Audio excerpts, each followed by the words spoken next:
Ochilish marosimimizga xudo xolasa juda ham oz fursatlar qoldi.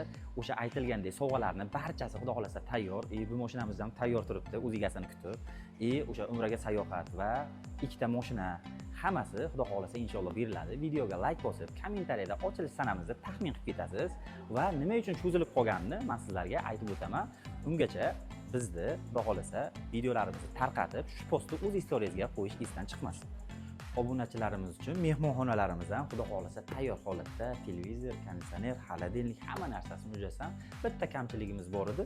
Mana shu sanuzillarimiz endi bityapti. Shuning uchun jindekkina cho'zilib qoldi. Videoga like bosib, kommentariyada o'z fikringizni qoldirib, videoni istoriyaga qo'yish esdan chiqmasin. Bizni qo'llab-quvvatlab turgan barcha obunachilarimizga kattakon rahmat aytamiz. Ushbu videoni barchaga tarqatib, ochilish kunimizni taxmin qilib ketasiz.